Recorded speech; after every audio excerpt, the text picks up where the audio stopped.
Hi, it's Matt. Today is part 4 in a series of videos where I review Hot Wheels cars that are compatible with Lego.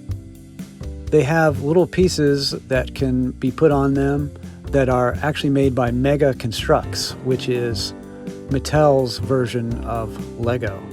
Anyway, this one is called Brick and Mortar, but it's actually patterned after the car called the Bone Shaker. And you can see it has a mustachioed skull piece on the roof and a twin turbo engine piece on the back deck. The grill piece on the roof is just for packaging. On the back you can see where they're showing you to take it off the roof and put it on the front. I also noticed very tiny Cyrillic lettering here in the corner. And 1222. I don't know what either one of those means. Maybe one of my Slavic fans can explain that to me.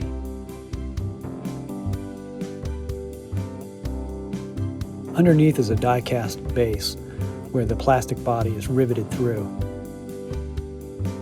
If you look closely at the packaging, there is a chrome driver sitting in the driver's seat. Okay, so let's go ahead and begin the unboxing.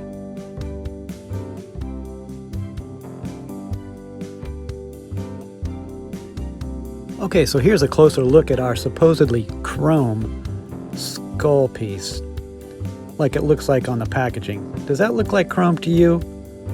Yeah, me neither. That's kind of a letdown. Okay, well, we'll go ahead and stick it on the front of the car. To me, it's actually kind of goofy because when you look at it from the side, it's really kind of sticking out too far. In the back is a single stud.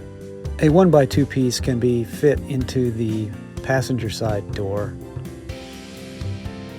and another 1x2 can be put in the driver's side door with the stud side first. Underneath we can see the base a little clearer, and there's a ghosted R49 if you look at it at the right angle. Not sure what that means either. There is a plastic dark charcoal metallic colored twin turbo unit on the back deck, and that came off pretty easily.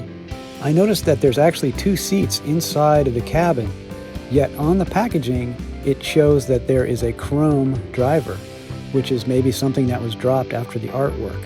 Speaking of artwork, here's a cool little mustachio skull imprint on the side, and it has like a cowboy hat or a sombrero, I'm not sure.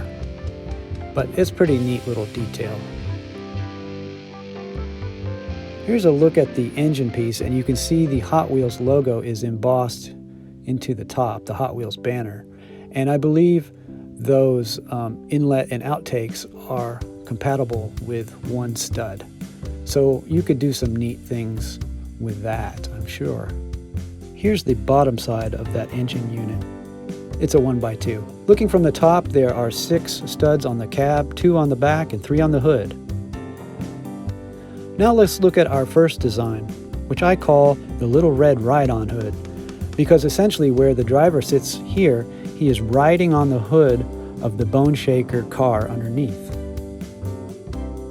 The front spoiler is actually taken from another Hot Wheels car that I reviewed. I took advantage of the Bone Shaker's chopped top to put the big exhaust pipes through the windows on the side of the cab. In the back are twin upright fins. So let's start to take this one apart so you can see how I put it together. First we're going to take off this engine block and scoop piece. Then we'll pull off this whole rear assembly. That's the front spoiler. And as I mentioned before, this is from another car I reviewed. I'll post a link.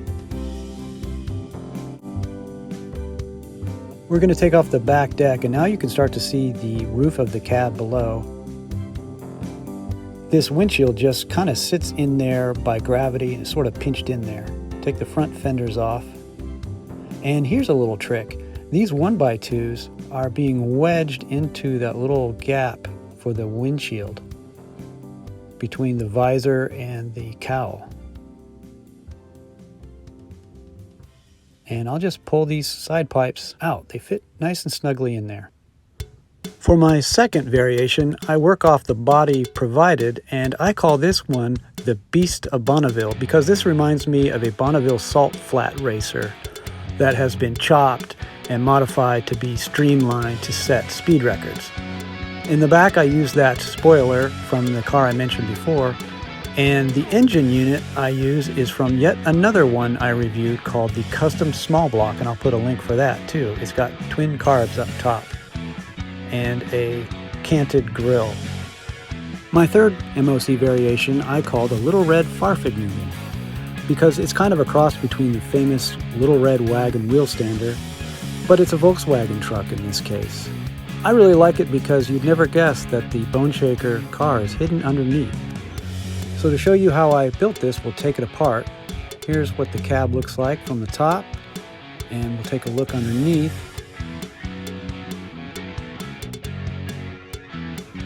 And here's the back of it. There goes one of the sides, and you can see this 1x2 double-sided stud piece that I like to use so often. This piece is just held in by gravity. Removing the sides, we're starting to see the car underneath. The back of the engine is actually a Lego Man gauntlet. And those engine pieces are from the twin-milled Mega Blocks car that I also reviewed. Here's a link. I'd like to thank you all for watching this video, liking it, commenting on it, and subscribing. Thanks a lot, y'all. Bye.